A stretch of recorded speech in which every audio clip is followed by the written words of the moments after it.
Hello and welcome to the Novelizers. This week on the show, from CNN's Have I Got News for You, Michael Ian Black. From Bob's Burgers, Jon Benjamin. Plus, comedian Abbi Crutchfield. It's the Novelizers.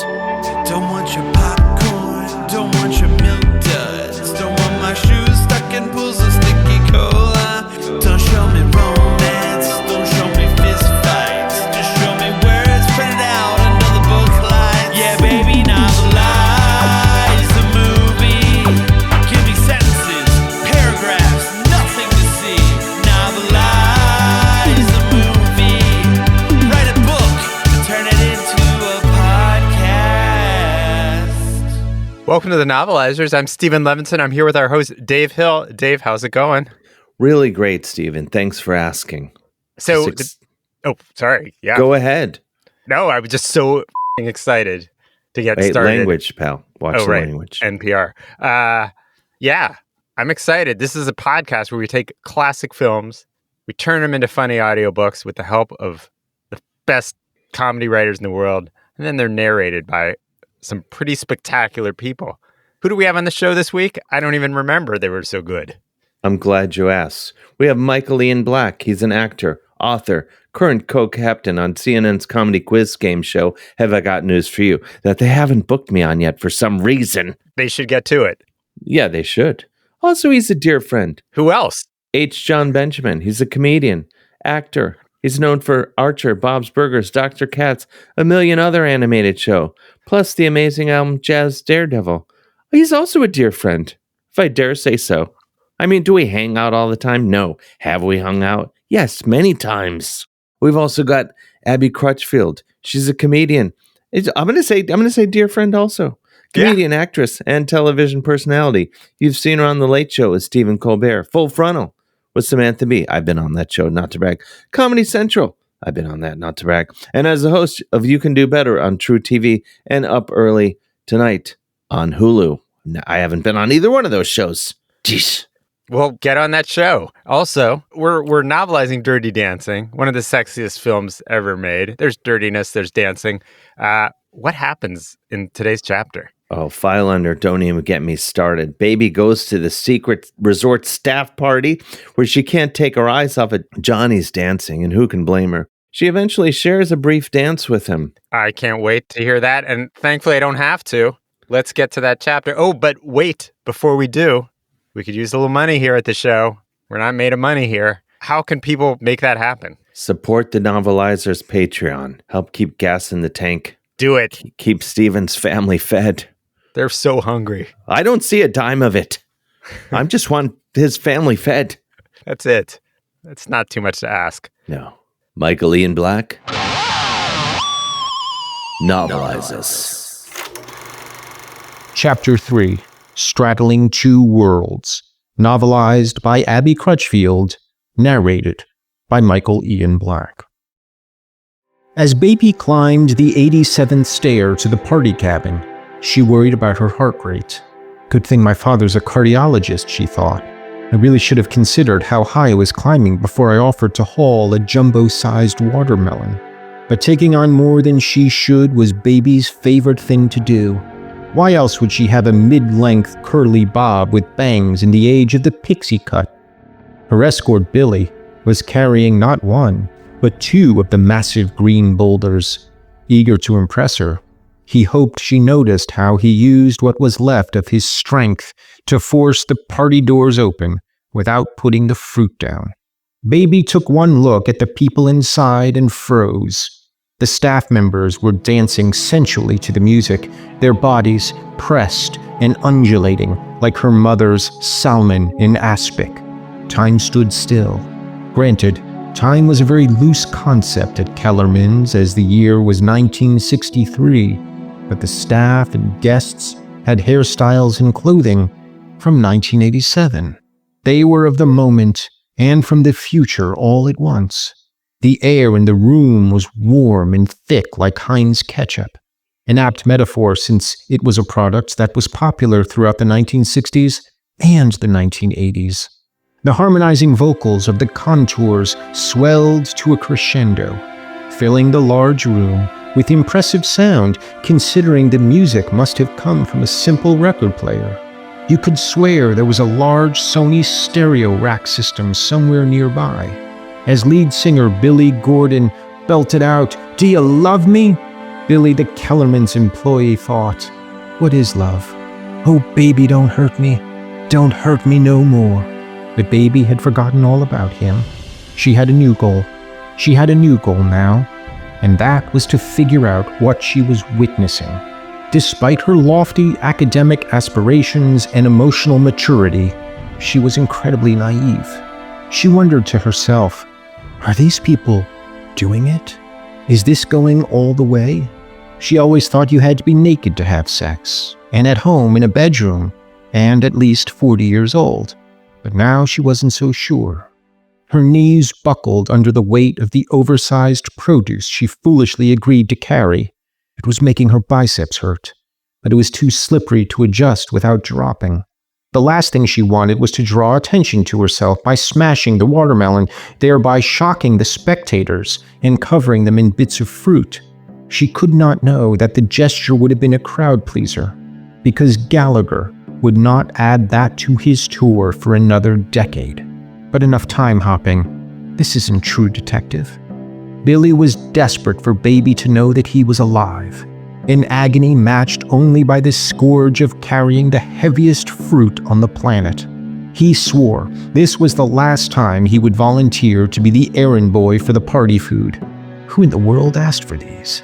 Why couldn't they have requested a more light snack, like potato chips, carrot sticks, or cigarettes?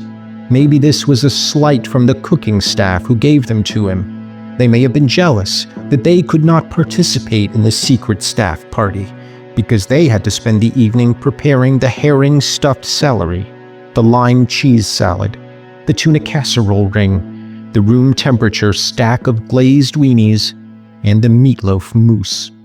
Billy could see Baby was in no hurry to make anyone's acquaintance, so he volunteered information about the dancers. He explained that they learned these moves in their hometowns at basement parties. "Ask me if I taught it to them so I can take all the credit," he pleaded silently. "I'm more than just a redhead in a ring or tee. I'm the stud of Kellerman's Mountain Lake Lodge. After my cousin Johnny the dance instructor and Robbie the waiter." He paused and then added begrudgingly, "And Neil, if bagging the blue hairs counts." The 17-year-old angel at his side remained silent, so he asked her if she wanted to try doing what they were watching. Baby was appalled at his invitation to publicly fornicate. And what's more, he was a stranger. Sure, he had brought her here, but she was only half interested in him. She liked that he was older, but he did not have what she considered to be leading man good looks. He was a supporting character at best. With his stocky frame and his shock of orange hair, he looked like Ralph Mouth from Happy Days, a TV show set in the 1950s that looked like it was made in the 1970s, while we are on the subject of anachronism. She made her feelings known by vigorously shaking her head. He chuckled to cover the sting of rejection and guided her inside. She had trouble making her way through the couples and felt terribly awkward disrupting their orgy. Mortifyingly, some of the dancers made eye contact with her and gave disdained looks as if to say, "Take a hike, Poindexter. I mean, go blow it out your ears, square." Billy led Baby to a table where they could finally deposit the trio of Hindenburg melons. Never again, they both thought to themselves. At that moment, the impossibly statuesque dance instructors, Johnny Bad Boy Castle and Penny Even Worse Girl Johnson, made their grand entrance.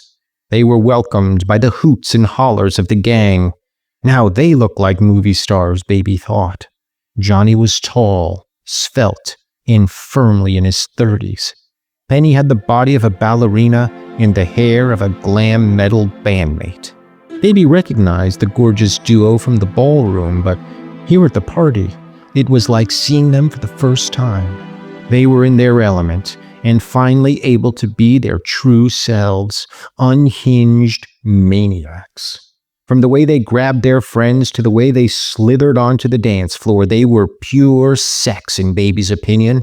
She was still not 100% sure what sex was yet. Surely, this vertical dry humping counted, and just about everyone's face made up a tableau of ecstasy. But she wondered if there was a little more to it. Oh, how she wished her mother Marjorie had had a more in-depth conversation with her about it. Baby recalled her mother's words to her the day she got her first period. "Someday you'll have kids. Don't take them to Kellerman's. It's a cesspool. Everyone there has an STD. We only go because your father is friends with the owner and gets us free vegetable terrine with every meal." And when Baby pressed her for more information, her mother took a drag from her cigarette and exhaled, "When your husband initiates, just fake a headache so you can finish your magazine article." Baby was jolted out of the flashback by someone tapping on her shoulder. When she turned, she saw it was the bare foot of a woman who was sitting on her dance partner's clavicle. Baby squeezed her eyes shut to give them some privacy, and her mind took her to her father's final word on the matter. "If you or anyone you know gets in trouble, call me. I'm not an OBGYN, but I know enough about human anatomy to handle the situation. I bet I can even do it if I were ripped out of a deep sleep in the middle of the night." Her father was her hero, and there wasn't anything that man could not do. Billy could practically hear Baby's hormones surge as she watched Johnny and Penny, and he took that as his cue to establish relevance. He let her know that the male half of the prom king and queen was his cousin who got him the job there. Recalling that stupid loser Neil was resort owner Max's grandson, Baby surmised that the only way to get hired at Kellerman's was to have family that works there. Maybe her dad could become part of their medical team. Then she could be on staff and stare at Johnny all day. Johnny and Penny did a few more unforgettable moves, making the other staff members look like movie extras. And then the music faded out as the crowd cheered. Love Man by Otis Redding began on the gramophone, or boombox. After a few more sensual wiggles, Johnny broke away and spied his cousin with the telltale sweat rings and lovesick puppy eyes.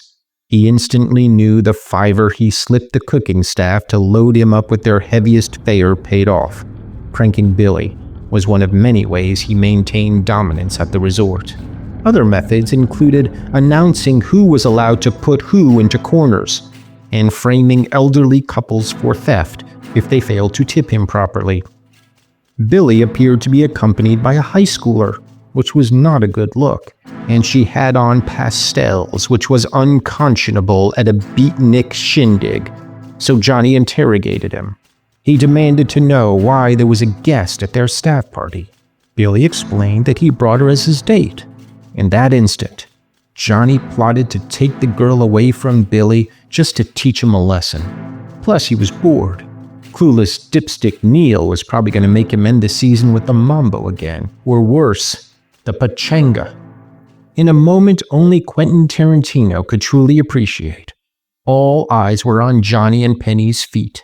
They parted the crowd and began to do the stroll like on Soul Train, but without the soul. It still looked cool, though, because they were in great shape and dressed perfectly, which is more than I can say for Baby. She ditched her cardigan made of Muppet fur, but her dress was plain, shapeless, and clearly recycled from Mary Steenburgen's wardrobe. While leading with his pelvis, Johnny locked eyes with Baby. She was gawking, and through his peripheral vision, he could see Billy clench his fists. He smiled while biting his lower lip, a move way ahead of its time since TikTok was not invented yet, and beckoned her to the dance floor with his left pointer finger. She accepted, leaving Billy behind. His anger gave way to indifference, and he shrugged. He knew Johnny always took his girl, no matter her age, status, or horrible outfit. If there was a dance craze called the uncooked spaghetti, Baby's rigid demeanor would have fit right in. But this room was for al dente noodles only, and Johnny could tell he had his work cut out for him. He hoped she could just glue herself to him and follow along with his movements, front spooning, as he referred to it in his classes. But she was more out of sync than Forrest Whitaker's eye contact. Clearly, she would need more audible instruction. He hated doing work without getting paid. It was why he dropped out of school. He began to compliment her, not because her form had improved, but because he wanted to build her confidence and maybe inspire her to leave a generous tip. He was used to placating the guests, and she was no exception. Making sure people felt at ease was a matter of survival for him. Despite the fantasizing Baby did at the first sign of attention he paid her, it would never be clear throughout their ensuing relationship that Johnny actually liked Baby. First of all, there was the age gap. His generation was the greasers, and her generation would be hippies. Didn't she know not to trust anyone over 30? It seemed to be all the teenagers ever whined about. Secondly, they had nothing in common, except for being stuck in the twilight zone that was this resort. It was a strange place. Not only did it feature integration before Jim Crow laws stopped being enforced, but the food was so unappetizing, you could literally sit on the floor of the industrial kitchen and not worry about rats. It was spotless. Just ask Penny. She liked to hide there whenever she got in a jam. The third reason people were never sure if they were a couple was they were always fighting. They both ran hot and cold. She went from boring wallflower one moment to bossy shrew the next, ordering him around, even though he had all the dance experience.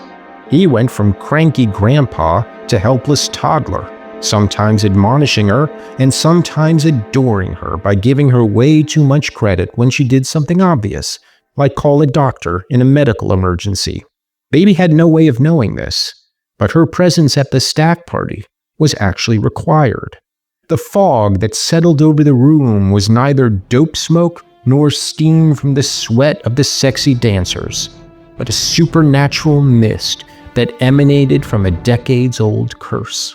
Kellerman's was like if The Shining and the Carol Burnett Show had a baby. It was spooky, but it did not take itself seriously. The resort was built on ancient burial grounds in the Catskills, and the staff was doomed to pay the price. Every comedian who got their start there went on to work and meet a gruesome fate at an amusement park that brought dinosaurs to life. The hired dancers, if caught being too suggestive with their moves, would become trapped in their choreography until a virgin came along and ruined the vibe. This was the 7th time in a row that Do You Love Me played, followed by Love Man. The youthful staff were powerless to stop their gyrating genitals. At first it was extremely pleasant, but now they were getting a cramp. Only a pure and innocent first-time dancer could break the spell by moving awkwardly to the rhythm. But where would they find such a rube at this time of night? All the guests were either enjoying a game of parcheesi or a late-night dish of macaroni and baked bean jello. Everyone pretended not to see Baby when she arrived, but they were all secretly relieved when her paper doll silhouette filled the door. Groovy, they thought. Billy brought a guest, and this time it isn't that skank Mrs. Pressman. They knew they could go back to their bunks and rest as soon as she did the herky-jerky movements of a person who had never known the electrifying touch of Barry Cogan. She had the moves like Jagger, and by that I mean those of a man in his 80s, stilted, halting, and with a stiffness indicating an enlarged prostate. Johnny was less concerned with the curse and more preoccupied with how much money she had on her. She was not carrying a pocketbook, and her ugly dress had no place for a wallet or coin purse. He looked deep into her eyes in an attempt to hypnotize her into sharing her father's bank account number, but in her mind, he was merely accepting her for who she was. His gaze sent the message, "Don't ever change." "I won't," she replied in her head, "although I may do something about my nose." Baby gave a few robotic pulses like a marionette whose puppeteer kept sneezing, and in moments, the curse was lifted. Released from their spell, the dancers let out ecstatic whoops. Johnny gave Baby a victory twirl, and he disappeared into the perspiring mob, leaving her there all alone. This would be the first of many mixed messages he sent. It left his peers to wonder whether he could not stand the sight of her, or whether he was just too afraid to get close. The truth was, he had an anxious avoidant attachment style that stemmed from a tough childhood. He warned himself not to fall for someone who wanted to join the Peace Corps, because he would be broke for life. Theirs was less of a will they won't they relationship and more of a they shouldn't, but they have to for the plot situationship. It was, after all, the era when Woody Allen married his own daughter, but it was set in the time when Woody Allen told jokes in the Catskills.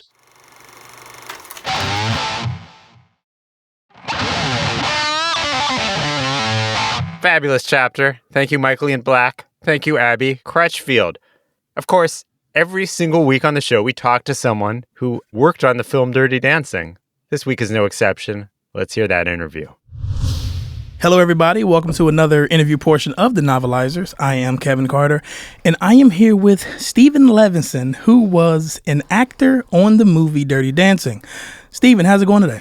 That's good. Thanks for having me. Not a problem. Not a problem. I'm glad you was able to make it. I'm glad you would be here. Be a part of this and let us know what it is that you were in as far as the movie. What part in the movie did you have? Well, it was an interesting story. I at the time, this was a while ago. Obviously, I was an up and coming actor in New York. Mm-hmm. Did a lot of theater. And did a lot of auditions for roles, and went out to LA for a little bit, and got a pretty juicy role in Dirty Dancing, which, unfortunately, my part was cut out of the movie entirely. Oh, no. So you don't see me in it, but... Okay. It was a prominent part, and Mm-hmm. it was a bit of a change in my career after that. Unfortunately, I didn't work as much as I had thought I was. I still act. I teach theater in elementary school. And my life is okay. Yeah, I'm fine. Sometimes it's okay. But it was a big blow because it was a big part. But it was a very controversial part in the movie. So, what was the part that was controversial?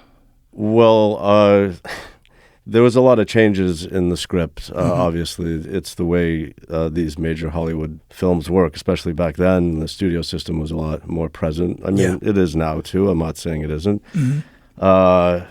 The studio didn't like the original script as it was, and they rewrote it because at the time they were moving. The science fiction was very popular. Yeah, alien movies were very popular. Yeah, there's a lot obviously Spielberg and Close Encounters and E.T. Mm-hmm. So they rewrote the Dirty Dancing with an alien, and that's the role I got.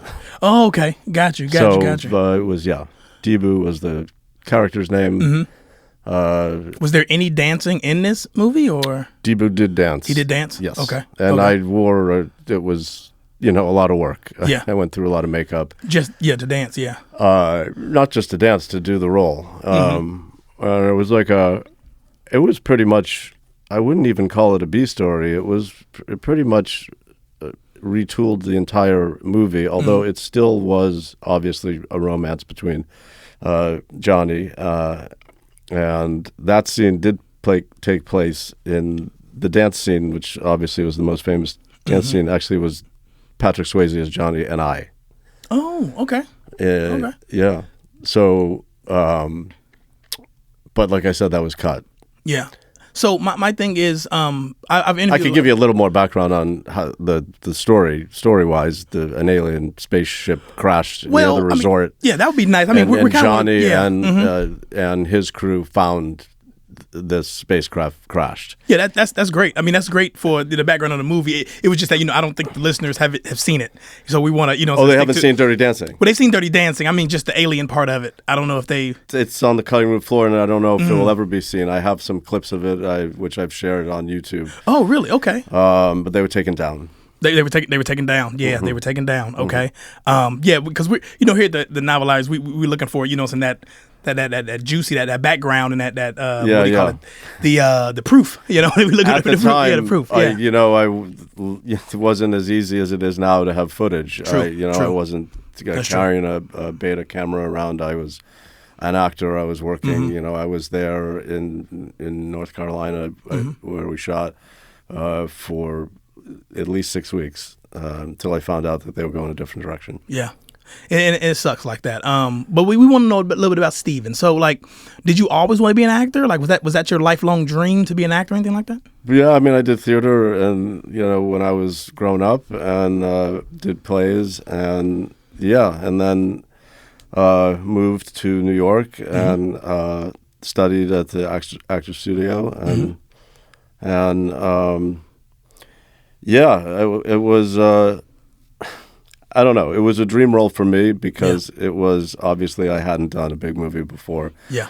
And having that prominent a role, even though you weren't going to see my face, I thought it would have put me on the map. I mean, I was obviously looked like an alien. Yeah. So before the role had changed and everything like that, I'm assuming you at least got a chance to meet Patrick Swayze and maybe do some how was he on set? We worked together we were friends. Oh, really? Yeah. Okay. We had several scenes together. Yeah. I mean, like we had 2 dance numbers. Patrick Swayze taught Debu how to dance in the movie. So that was like a whole part of the movie that no one will ever see. So there was a part in the original that people have seen, the big one. The famous dance. The famous one, yeah. That where when he was teaching I think Baby. Yes. He was teaching Baby how to dance. He had a little moment where he was tickling her. She was getting tickled. Was that like on the same side of what you were doing when he was teaching you how to dance? Not only was that scene not with her, it was with me. All right. How did that feel, like being that close to? Well, I did a lot of training in dance as well. So, and Patrick and I were simpatico in that way. He refused to have a stand-in, and so did I. And it was very difficult for me to dance, but that was the comedy of it. It was supposed to be funny in a weird way, not and also touching. Not unlike, I assume, what the studio wanted for a lot of these movies, which was, there was like E.T., some funny, some sentimental, some sweet. So that's interesting. You're saying the one that you were in was science fiction, but also a little bit of comedy. Well, yeah. Okay. I mean, like Dirty Dancing had a little comedy too, and the way it turned out. Look, I love Dirty Dancing, and I love the movie. I wish they had kept it the way it was. But I will have to tell you,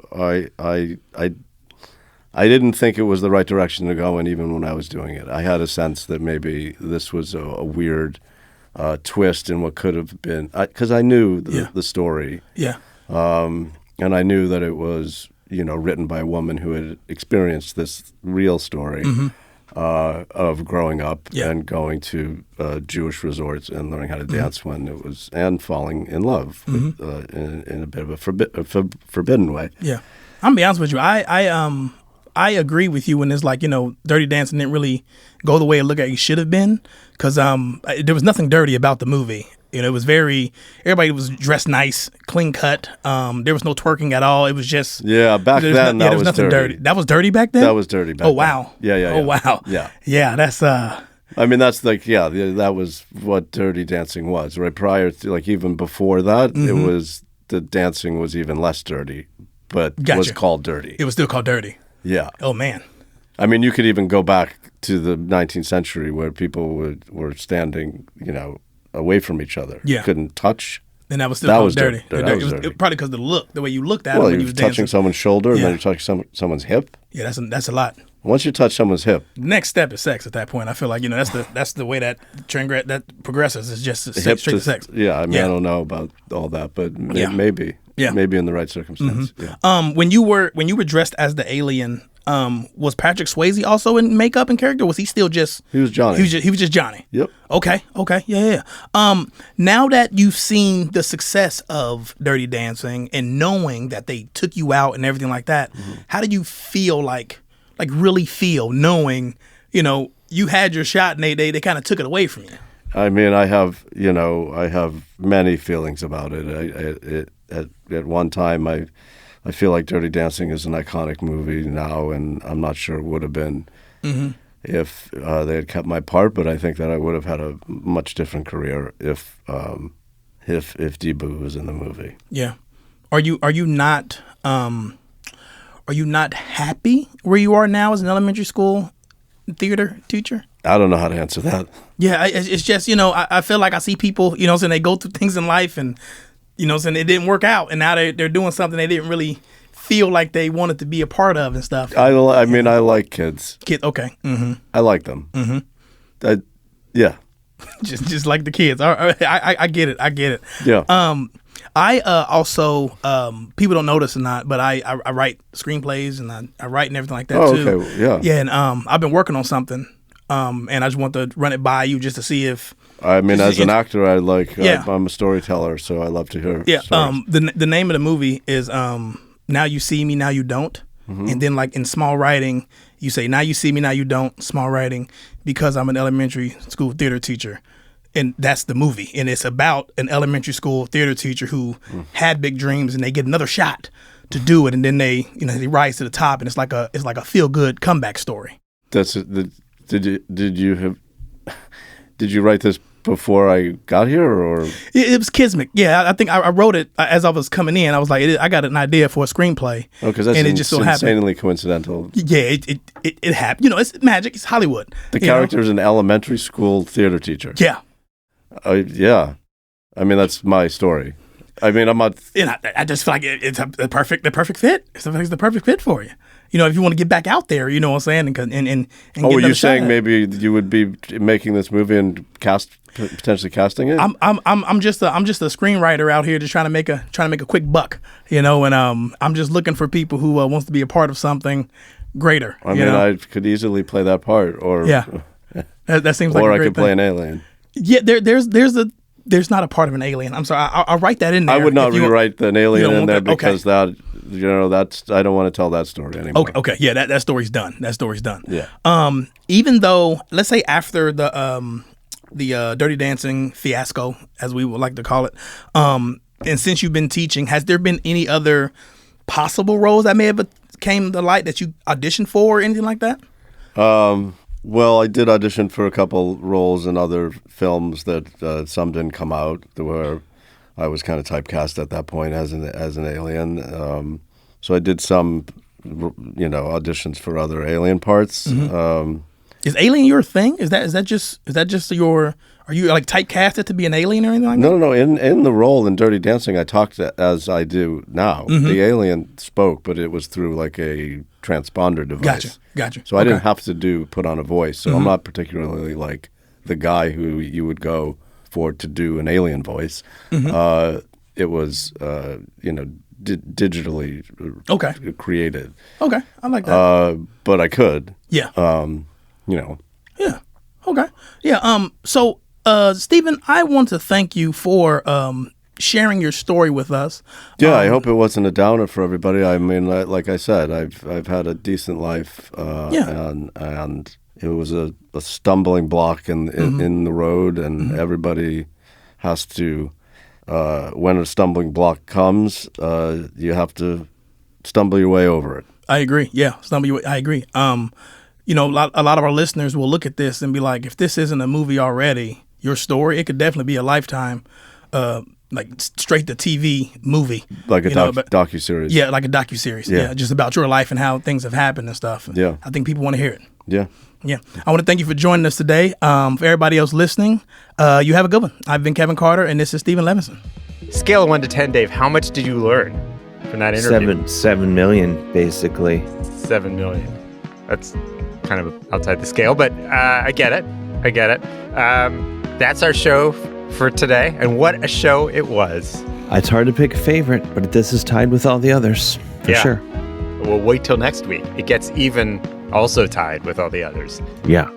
Well, there's one more episode of The Novelizers with me, Dave Hill, talking in this voice for reasons I don't understand. Stephen Levinson, I'm going to throw it to you. Aye, aye, sir. Special thanks to this week's guests, Michael Ian Black, H. Jon Benjamin, and Abbi Crutchfield. 3 of the greats. The Novelizers is hosted by Dave Hill with Stephen Levinson and produced by Stephen, Cole Emoff, Graham Douglas, Kevin Carter, Christine Bullen, Dennis DiClaudio, and Rob Kutner, and distributed by Cincinnati Public Radio. Mixed and edited by Graham Douglas. Music by Cole Emoff. Art direction by Crystal Dennis. Theme song written by Andrew Lynn and performed by Nick Testa. Follow the Novelizers on Threads, Instagram, Twitter, and Facebook, and support us on Patreon. The Novelizers is an unauthorized work of parody. Copyright 2025, Novelizers, LLC. Take us out, Dave Hill. There was a baby put in the corner. There was a guy who could give your mama boner. He taught her dancing, it took a minute, and she flew into his arms just like an egret. Novelize that movie, write a book, and also read it to me.